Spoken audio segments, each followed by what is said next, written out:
So what stood out to me in today's gospel was the peculiar difficulty of Jesus' advice. On the one hand, it should seem simple enough. Keep watching, do your job, Be like a good servant who's found vigilant and watching when the master arrives. You don't have to do anything fancy. You don't have to do anything more than the work in front of you. But if you've ever stood for more than 5 minutes or had to sit still for even 10, such as when you suffer through my homilies, you know how difficult it is, ironically, to do something as simple as staying still, sitting still. It can be difficult to remain faithful in even the simplest things, and thus even more so in spiritual things. This reality speaks to a sin called sloth, and it's what I want to touch on today. Now, obviously, as English speakers, when we hear sloth, our mind first jumps to our slow-moving, eucalyptus leaf-eating mammalian friend, right? These animals are so slow and lazy, it's actually pretty impressive, and it's how they get their name. However, sloth as a sin is not necessarily just being slow or lazy, or for that matter, eating eucalyptus leaves, although those are poisonous, so don't eat those either. Rather, sloth at its core is actually an emotion. It sounds kind of funny, but that's exactly what it is. Not just slowness or laziness, but actually an emotional movement. The definition of sloth is sorrow or sadness for spiritual good. Again, sorrow or sadness for spiritual good. Now, I need to clarify, this sorrow or sadness doesn't necessarily mean that we're crying tears. What it does mean is that whenever a spiritual obligation comes up, like going to Sunday Mass or saying some kind of daily prayers, living out your marriage faithfully, your vocation faithfully, or offering up daily works with joy for God, things like that, you feel a deep aversion. You're malcontented, you have a dislike, even an apathy for it. Or think about it this way. Little kids wear their hearts on their sleeves, and we've all seen a little kid's reaction when you tell them they have to go somewhere they don't like. Sweetie, we're going to go to the doctor to get your shots now. No, I don't wanna. And then they just burst out into huge tears, and there's a huge tantrum, and you're really embarrassed, right?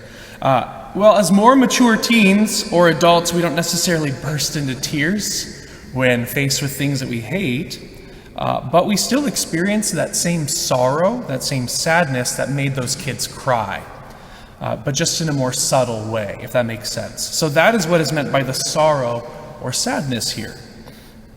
So when we're slothful, we experience this sadness at spiritual good. You may not have an exterior tantrum like little toddlers, but spiritual goods cause you to have an interior one. Sunday Mass, daily prayers, do I have to, right? Things like that. So adults have tantrums too, they just look different, all right? Now, all sloth is not only venial, but actually mortal sin. Not just venial, but mortal sin.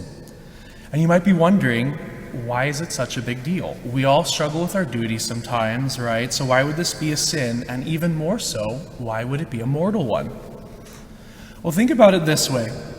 It is good to take pleasure in good things, but it is bad to take pleasure in bad things. If you enjoy a game of golf, a nice slice of baked cake, bringing a meal to a friend who just had her baby, or handing a water bottle to a man on the street, it's actually a good thing that you take pleasure in those things or in those actions. In the right context, of course, so I don't mean stuffing your face with the whole cake or playing 15 rounds of golf and neglecting your kids, right? In right measure. But what I mean is that it's good to take pleasure in good things and in good actions. But now imagine that I, Father Harold, am a kleptomaniac. I am greeting you all outside after this Mass, and while you're chatting with me, you think I'm being nice and everything, but I'm actually trying to steal your wallets and your jewelry. And the porters of St. Joseph are just dragging me off, and it's a big fat mess, right? The whole point here is that I get a thrill out of stealing, right? That is to say, I take pleasure in stealing. Well, stealing is an evil thing, so this pleasure I feel when stealing is also an evil thing. That is to say, my heart is so deformed that I'm actually taking pleasure in something that is evil, that is bad. So not only is my action of stealing bad, the emotion of pleasure that I feel when doing it is also bad. In that instance, I should say, is bad in that instance. So let's take the same concept and apply it right to sloth. Just as it is bad to take pleasure in bad things, like that kleptomaniac, it's also bad to feel sorrow for truly good things. It's also bad to feel sorrow, that aversion, dislike, disgust, apathy, interior tantrum, that I don't want a feeling toward good things. Well, consider this. God is our number one goal and the highest good. The highest good. He is our eternal end, our gracious maker, our best friend, and our creator, whom we should thank for having created us. So our spiritual obligations and our relationship with God should bring us not only joy, but the most joy in our life. On the contrary, if our heart is so deformed that we not only take little joy in spiritual good, but literally feel aversion or apathy instead, that's sorrow, it means our hearts are so deformed that we're feeling a sadness for the greatest good possible. Excuse me. Brothers and sisters, that is why sloth is so sinful. That's why it's such a big problem. It propagates the interior lie we experience, the interior lie that our relationship with God, the highest spiritual good, is not only meaningless, but onerous, difficult. Sloth, at its very core, breaks our loving relationship with God and instead makes it a relationship of sorrow. This brings us back to the gospel passage and Jesus' command to stay watching and waiting. Excuse me. If we are slothful, our most straightforward spiritual obligations, attending Sunday Mass, praying our daily prayers, living our vocation faithfully, are difficult and hateful for us. As a matter of fact, this actually hints at where the sloth, the animal, gets its name. If we hate doing something, we're slow to do it, or we ignore it altogether, right? So the fruit of sloth is neglecting spiritual good and even other good Christian works too. In a very real way, then, Jesus is telling us in this gospel passage to be on guard for sloth. Be on guard for sloth. We stand vigilant, doing our spiritual obligations, and resist movements of sloth that keep us from serving God well, with joy. Now here's the deal. In this day and age, there is a lot of people that struggle heavily with sloth. There's a lot of dislike and hatred for religion in general. But sloth has actually also been the struggle of even the holiest of monks. Because of our fallen humanity, the things which delight us and the things in which we take sorrow are very easily out of order. So quite honestly, it's not a matter of if you struggle with sloth.